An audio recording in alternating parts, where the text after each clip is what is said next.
welcome to another episode of Disqualified. I'm Trevin, currently beltless, joined by our main roster predictions champion, Caleb. Two-time. And, and our NXT predictions champion, Zach, is behind the camera. Double champ. Not anymore. And He's still counting the slap championship. I think he's the only one that's like, this is not retired because I hold it. There's 3 of them. It's like The Rock with the People's Championship. He said, I am champion. And I have the physical belt for it. Yeah, but we are here to review Raw, but due to what happened in some segments, we gotta open the show with some sad news. There are some contracts expiring that are not getting renewed.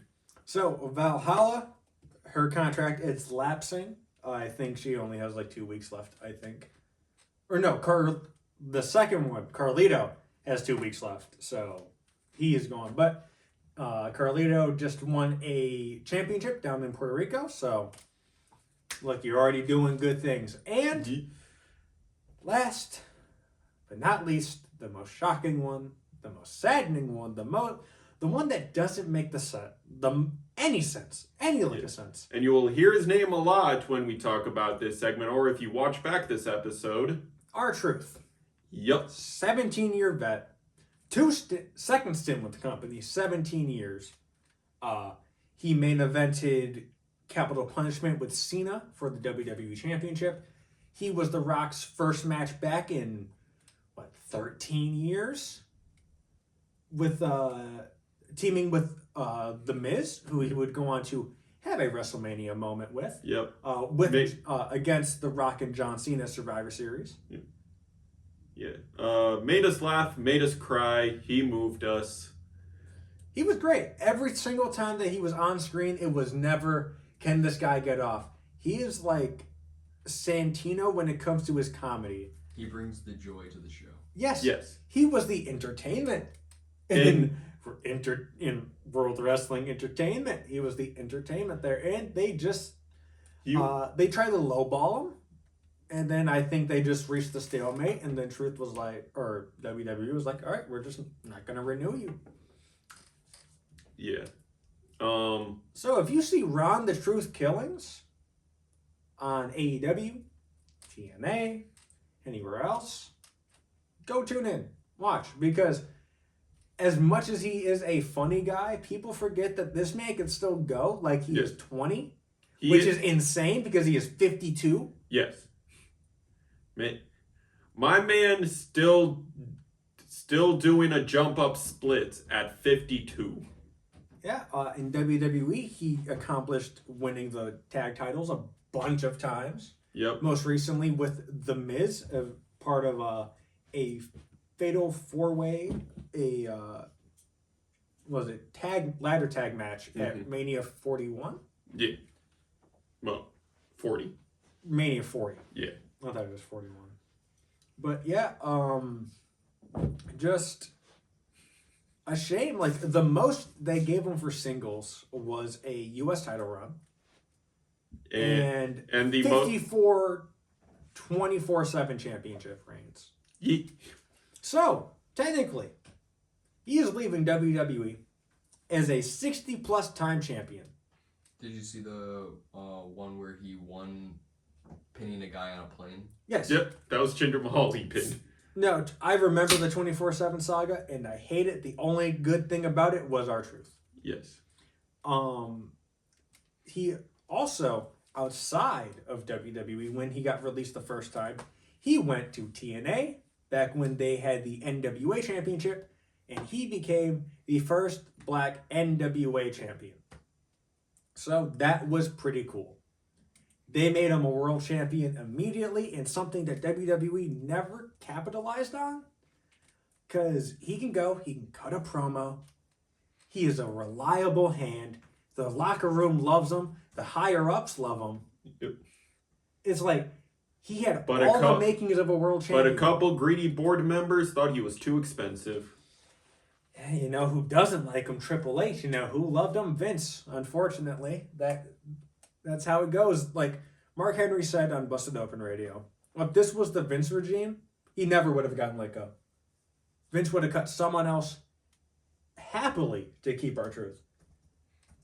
And I hope that in the end, this just leads to him getting a Legends deal. Same with Carlito.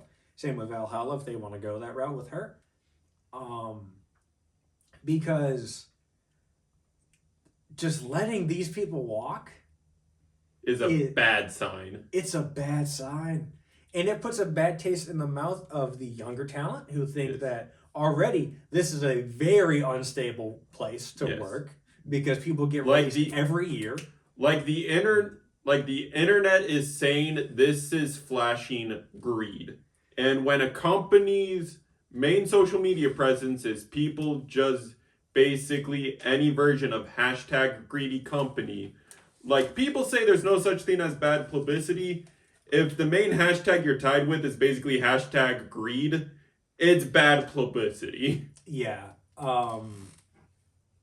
It's just the younger talent, like I said, it's already an unstable place because I get a lot of people. I mean, it happens everywhere in every wrestling company, at least US based that I'm aware of. Budget cuts happen.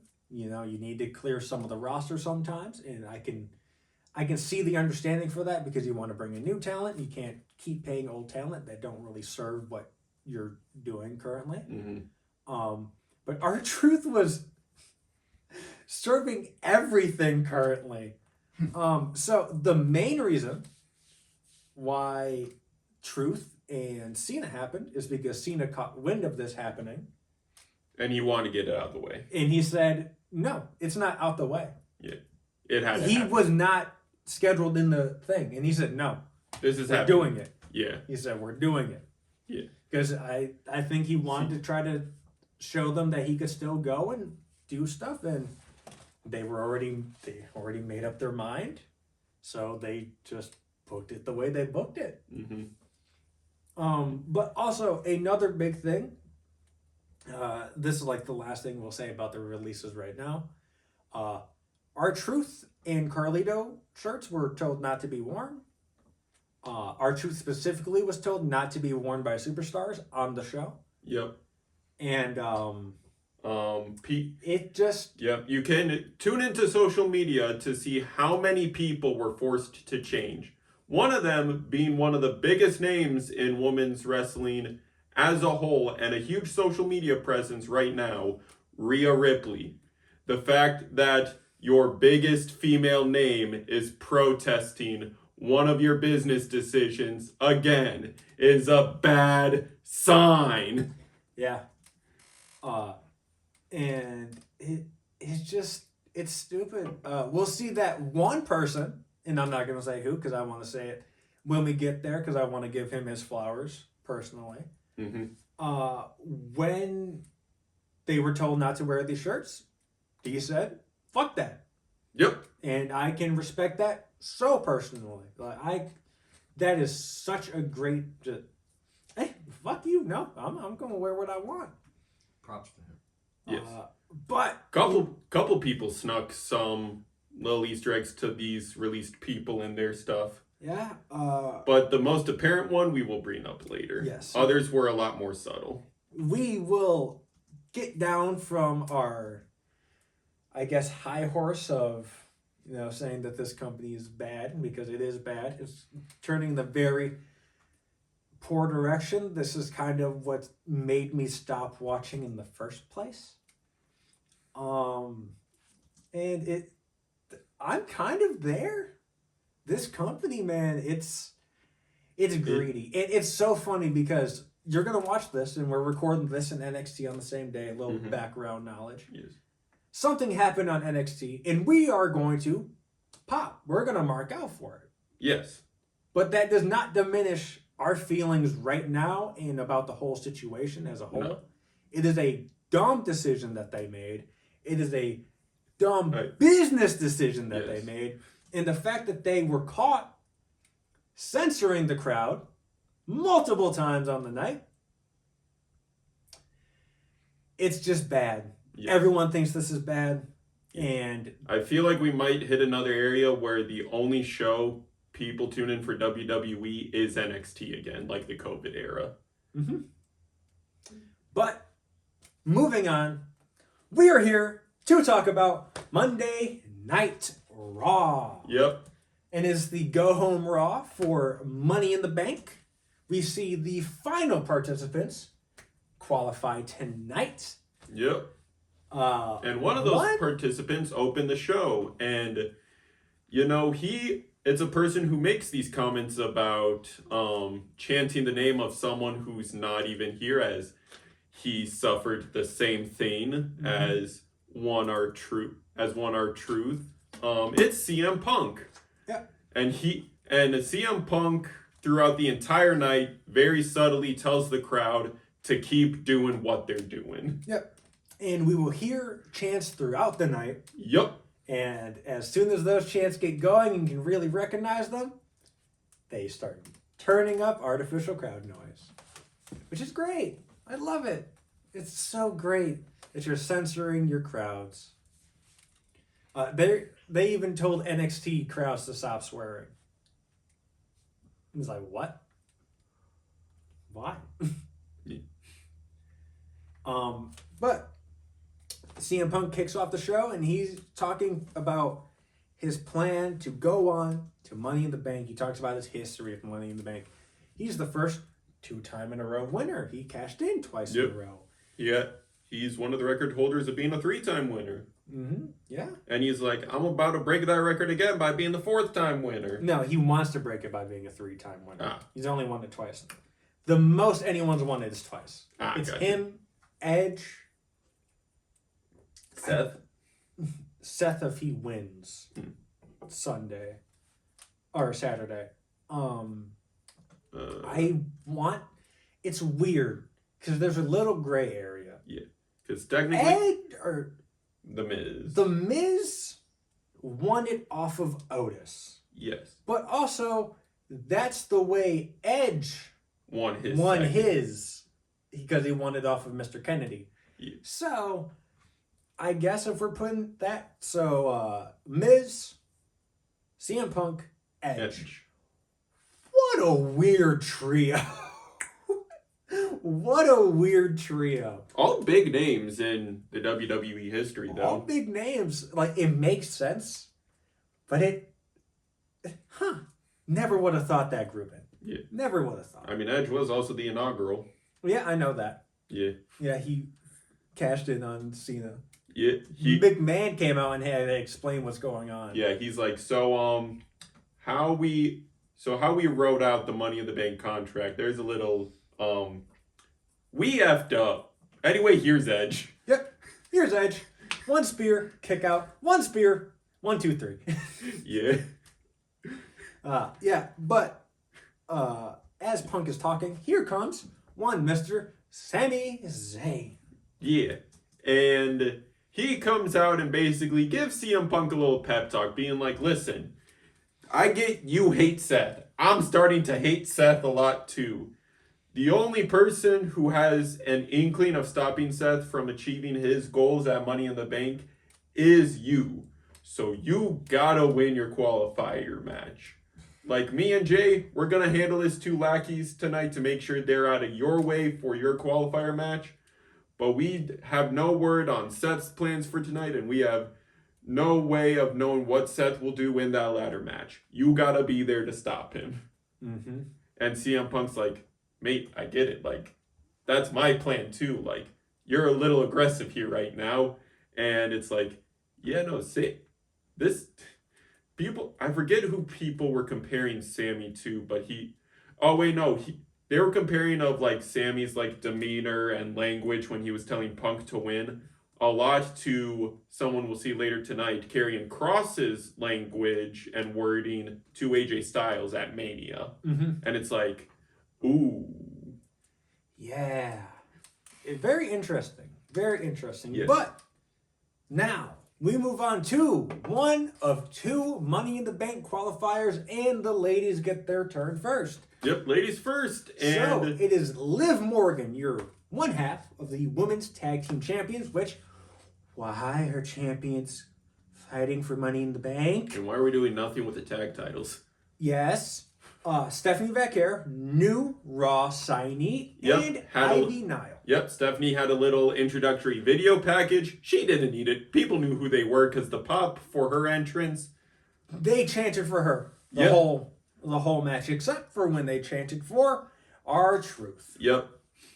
And yeah, Ivy Nile was also there.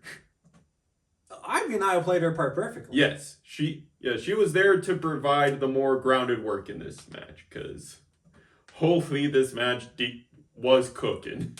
This match cooked. Yes. It cooked all the way through. Yeah. Also, before the match, Liv Morgan is approached by Roxanne Perez. Yep, and she's like, "Do you need my help?" And Liv's like, "Nope." Stay out of her way. Yep. And picking up the win because she could have used an extra pair of hands on the outside. Stephanie Vaquer picks up the win Yep.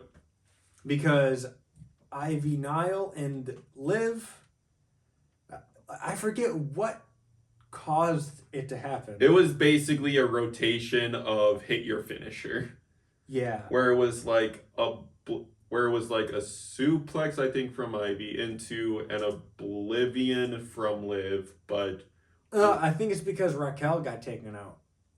I forget what took Raquel out. Because I think she was out there. I don't know if she was because Raquel has a match later tonight. I don't know. No, Raquel wasn't out there. Oh, she wasn't? No, Liv entered by herself. Well, she still could have used the extra pair of hands out there. Yeah, but yeah, the Oblivion got. I remember why.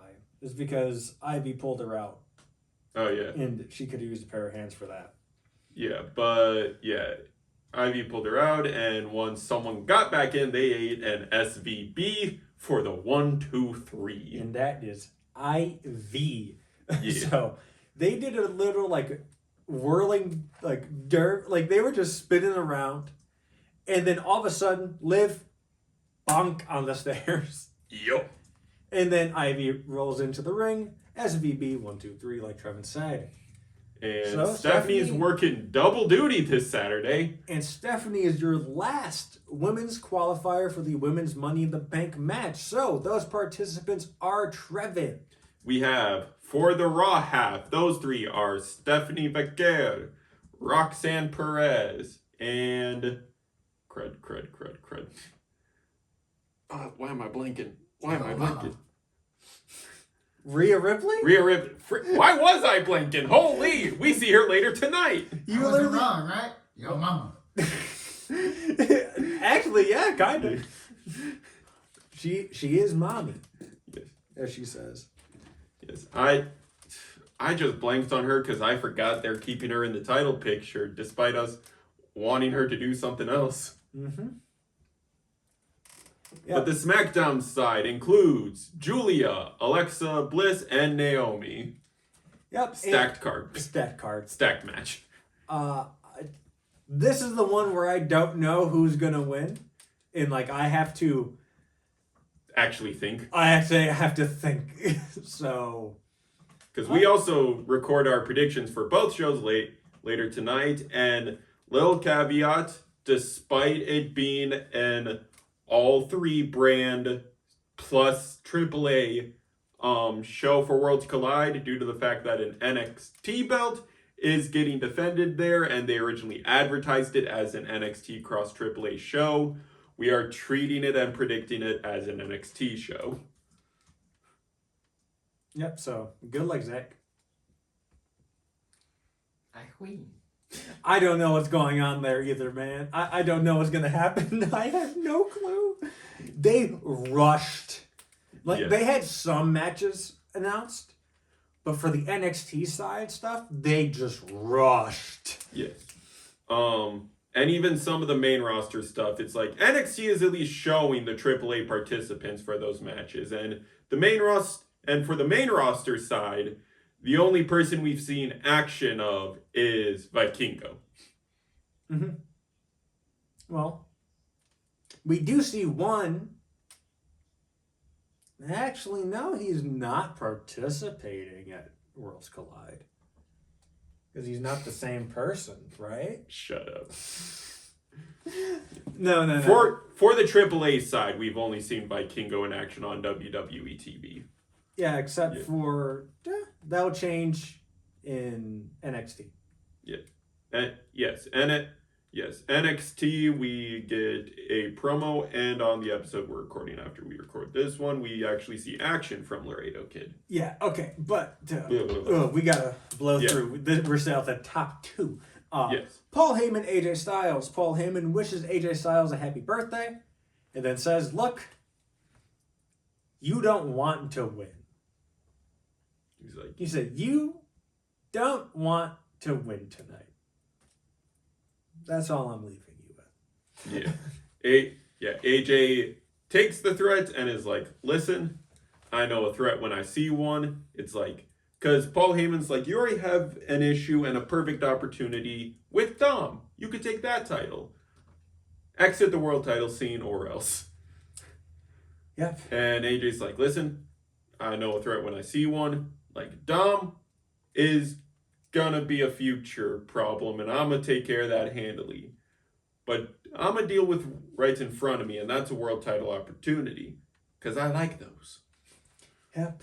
And now, the return After of a disqualified favorite. Irish Block! Irish Block! Irish Block! They missed 1 week, and it was sorely missed. Yes. But going through the montage, I just think it's funny that they've done this 4 times now in the past 5 weeks that I can remember. Yep. Yeah, going through the Irish Block montage, Sheamus officially challenges Rusev, being like, listen, we're old friends, but you've made a lot of mistakes, and that's what got you out of the company in the first place. But now that you're back, I'm going to teach you not to make those mistakes again. And the first match, or the only match in the Irish Block. Yep. It is the Judgment Day versus the War Raiders with Trevin's favorite people on commentary, everyone. It's the New Day. Yes, but The New Day? God bless Jessica Carr. As they try to get involved, she catches them and is like, you, out of here. I mean, they tried to get involved after someone got thrown into them. They didn't get thrown into them. They just scared. Ivar faked them out. They just, I made the same mistake. Yeah. Ivar just faked them out. Yep. But yeah, Jessica Carr, God bless her, because she's like, you out of here. And now commentary can do their job. Yeah. Also, something of note that we forgot to mention, or something of note that I forgot to mention because I want to. Michael Cole is reffing this in a TJ McConnell Indiana Pacers jersey. Yeah, he lost the bet him and Pat McAfee had. It was funny. Thunder in 5. But the Judgment Day pick up the win. You know who picks up the win? Finn Balor. We're back to pinning people, baby. Yep, with a coup de grace finishing the match. Due to the help of Roxanne Perez. Just a huge pop for me. He's won 3 matches in total over the past year. This being his 3rd. Make the coup de grace great again. Make Finn Balor a credible challenger. Yes. But yeah, they pick up the win due to the help of Roxanne Perez. And the last Irish Block is a little hype segment for the match at Money in the Bank. It is a run back between Lyra and Becky. Lyra comes out first and is like, because Becky cut a little vignette promo and Lyra was like, those were a lot of bold words said by her, but at least whenever I tried to cut a promo for this match, I at least say what I have to say right to her face. So Becky, I know you're back there. Come on out so I can shut you up. And Becky comes out, calls Lyra disrespectful. And Lyra's like, nope, shut up. Your time to talk is done. Yep. And she tears into Becky Lynch. One of the best promos that she's cut. And the fucking crowd was chanting what, and it didn't make sense because the cadence wasn't even there. One. Also, two, why are we still doing what chants in 2025? What? Stone Cold hasn't been in an actual Is that on-screen act since 2003. What? What? What? What? What? What? What? What? What? Yeah. I mean, Drew did it perfectly where like the crowd was chanting what during one of his emotional promos, and he was like, "Say what if you French kiss your cousin? What? You people are sick." You people are sick. Yeah. I think it was maybe Mandy Rose. It was a woman's talent. Mm. I forget who it was in the exact quote, but they said something like, "Say what if you're dumb?" And they said, "What?" And it's like, Congrats, thanks for playing into my hand. yep.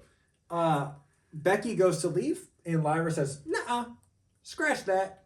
We brawling, we Yeah. fighting, We giving these people a preview. squabble up, Squabble up. And they squabble, and Lyra stands tall. Yep, and now the true end to the Irish block. Yes. We cut back to the Judgment Day clubhouse, and there's no PlayStation 5. Yep. Carlito took both the TV and the PS5. No, in the TV divorce. was there. It Oh, was just snap. off. Oh snap!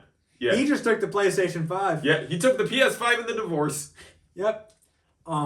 And Liv confronts Vince, saying, being like, look, "Why I- are we involving Roxanne?" "But I know what you're trying to do.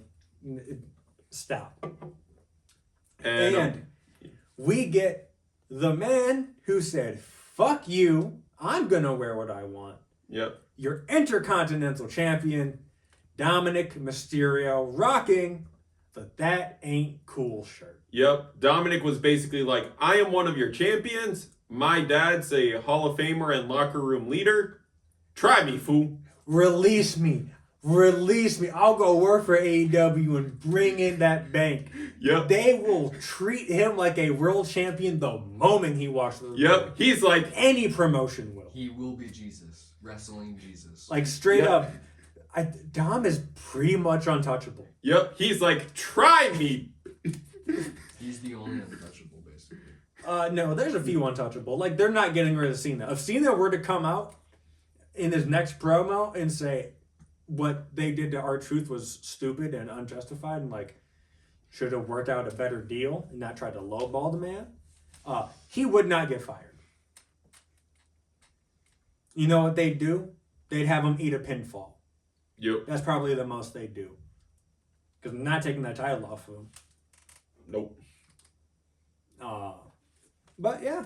And Yeah. Dom's like, what's going on? Yep. And Finn's like, "Don't worry about it." Yeah. And that's all we get from Dom. Also, can you book Dom an actual story? Or are we just waiting until SummerSlam so the breakup can happen and then we're going to get the match at what? Fucking Survivor Series? Or no, that would be Night of Champions.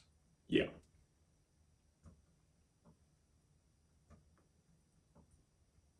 Eh. Such a weird show for it to happen on. Yeah.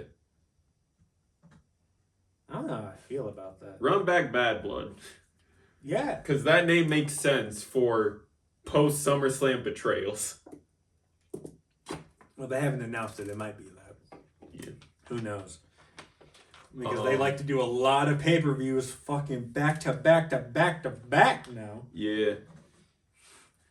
And we got 3 PLEs in one weekend coming to July. Well, 2.5, because one of those is a Saturday night main event, but I wouldn't even count that as a PLE or half a PLE. yeah. We brought him up earlier when Karrion Kross! Yeah! He confronts Sammy and he's like, look, you're a liar. That's my issue with you. Yep. He's like, you don't like these people. You're not a good guy. You keep trying to make friends. You keep trying to play nice. You are one of the most selfless people in this very, very selfish business. Mm-hmm. But I know that's not the true you. And I don't know where this leads, but Karrion Kross on the screen, everybody. Woo! Woo! Next, we move on to Sami Zayn and Jey Uso versus Bronson and Braun, LLC, or BBL as I'm calling them. Yep. And Stole the joke. I did say your joke. Yeah. It is credit to Zach. Yeah. He came up with it. Yeah. But I'm using it. yes, because he Just like originally honk and tonk is honk and tonk. Or yeah hank and tank is honk and tonk. yeah. But we got to see what these two can do in tag action and Murder. Yes, Murder. they kill their opponents. I bet you may. Murder. Judas, no. Speaking weird transition, but speaking of Judas, this match does not end clean as Seth Rollins comes out and stomps the F out of Jay for the DQ on the outside of the ring. Yep. And I guess what decent way to end the match? Because you don't want Sammy eating a pinfall. You don't want Jay eating a pinfall. And you want this new tag team looking strong. Yeah. So what better way of having a veteran who's the leader of this faction hit his finisher on effing ringside and take out a man who is involved in a lot of different story threads right now. Yep. And next we move on to Raquel Rodriguez versus Kairi Sane. Going back a little earlier, as it sort of ties in with Raquel, her fellow tag champion Liv, if you zoom in real close on Liv's boots, they're her Carlito themed boots. Yep. They have all the name of all the members of Judgment Day, and Carlito was at the top. And also, I think Raquel had a armband. Mm-hmm. I believe that said Carlito. Yeah. So, hey, that's cool. Rep your boy. Rep your boy. But this match cooked. It was good. Like, all the in-ring action tonight was good. Yep. Which is, honestly, a bit surprising. Yes. Some of the momentum was taken away by the "We Want Truth" chants, but with good reason, because we want truth. I don't think the momentum was taken away because the performers didn't really pay any attention to it. Yeah. They're just like, we're just going to work. Yeah, it's just them trying to finagle basically playing crowd control was distracting. Mm-hmm. Because there were moments where they wanted to get the crowd excited and stuff, Yeah. and they were chanting, "We want truth," but yet we want truth. Yeah. But Yeah. in the end, Yeah. we see Liv Morgan try to get involved. Yep. Which prompts a response from your women's world champion, Io Sky. Mm-hmm. Basically, Kyrie picks up the win due to all this finagling and distraction. And that means Kyrie has pinned on her own both halves of the women's world World Tag Tag Champ. Team Champions. Yeah. Which is insane. Yes. What a rebound from having to lose her first match. Yeah. But hey, now we move into one of our last two segments, so don't worry, it's not going to be much longer. Gunther versus Jay. It was in the locker room. Yep. It was just a sit down promo. Yep. Gunther was basically like, "Look, Jay, I've learned to respect you a little bit, especially after our match at Mania. It's like, our Mania match, you earned my respect, but as someone who wants to give some respect back, I gotta tell you, you doing too much." Yeah, he said, what you're doing is not becoming of the World Heavyweight Champion. Yes, He said, you're doing a tag match. You're doing another tag match. He said, and I know what's going to happen tonight if I think I know what's going to happen with Seth getting involved. Yep, you're gonna get involved for your friend Punk, which means you are just continually lessening your stamina percentage. Basically, he's and like, remember, I'm the Monday after Money in the Bank. So all this happened tonight. What's going to happen throughout the week? A very good promo by Gunther. Very menacing. Yes. Very like, you don't know what you're getting into. Yes, he's like, you entered Mania out. We both entered Mania at 100%, and we put each other through the ringer. You're doing all this before our rematch, and I'm not doing anything else. Mm-hmm. He's like, I'm gonna enter Monday 100%. Are you? Yep. And now we get our main event of the evening. The final qualifier for Money in the Bank for the men's side. It is AJ Styles, CM Punk, and El Grande Americano. Where's Cross? There's a polar bear in Arlington, Texas. And spoiler alert, there will continue to be. The polar bear in Arlington, Texas is at large. Authorities are trying to recover him and detain him, but he keeps running. So, luckily Punk and Styles know what we want on our TV screens and decide, Immediately throw this man out the ring. yep, and have a little 1v1. It's so funny because Styles claims he doesn't swear. And you can hear on the hot mic, holy shit, as he's walking up to CM Punk to square off. And I think this is the first time in 15-ish years? No, that can't be right. It's like 15 to 20-ish years. Yeah. That they've faced in the ring, and oh my god. Run it Make back. this a program. Run it back. I don't know how you're going to make this a program, but make it a program. I Yes. need to see this match happen. Yes. Yeah, so we get cinema, basically. Like, everyone's pulling out their bags. El Grande ain't taking the disrespect. He gets back in the ring. As much as I hate the gimmick, I can't hate the person behind the mask. Chad Gable's just a great in-ring worker. He's one of the best. I can't hate on it. The gimmick is the polar bear in Arlington, Texas. Yes. If this was Chad Gable, We would have been okay with it. I would have rocked with it. Sure, I would have preferred someone else to win, but Yes. It's the fact that the mask is there that we're hating. yeah, I just spoiled the ending of this match, so I'll just get to it. El Grande Americano wins. Yes. So a couple things that happen, of course. BBL show up. Yep. They try to cost Punk. Luckily Sammy and Jay are there for the save, which prompts a bunch of stuff, such as both Punk and AJ Styles trying to ward BBL off. Seth also shows up. And during all this kerfuffle, we basically get our classic triple threat montage of finishers.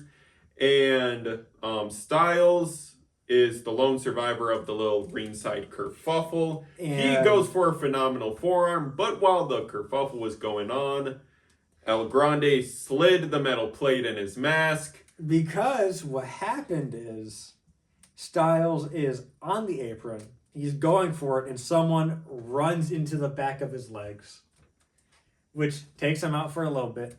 Gives El Grande enough time because the ref is checking on him. To slip the plate in. Styles recovers. Yep. Goes for the forearm, Headbutt. straight to the chest. 1, 2, 3. 3. El Grande Americano is your final participant for your men's Money in the Bank match. And can I just say, could you not made it very apparent that his graphic is either heavily photoshopped or AI imaged as well? It's 100% AI. So the men's participants stand currently as Seth Rollins, Penta, El Grande Americano. For your Raw reps. And your SmackDown reps are Solo Sikoa, Andrade, Andrade, and LA Knight. LA Knight, yeah. I was gonna say Chad Gable. No. If Seth doesn't win and they give this to El Grande Americano, I riot. I'm going to be pissed. I'm going to be pissed. I'm going to be very upset. The only way I'll accept it is if he cashes in on Vikinga, or he goes to cash it in, he runs out this Chad Gable, opens it up, puts the mask on, and now he's cashing in. Everything about this gimmick is stupid. He was wearing Chad Gable's boots. Yes, people zoomed in on his gear and saw, like, wait a minute, those are Chad's boots. Yeah. Because kayfabe, they're different people, so that even though we both know it's Chad, Yep. gonna act like it's a different person. I don't know why, but yeah, he's wearing Chad's shoes, and he also somehow, coincidentally, has Chad's tattoo. An exact body physique. Same singlet, just with tassels. That's this episode of Raw, folks. That's all, folks. Yeah, so be sure.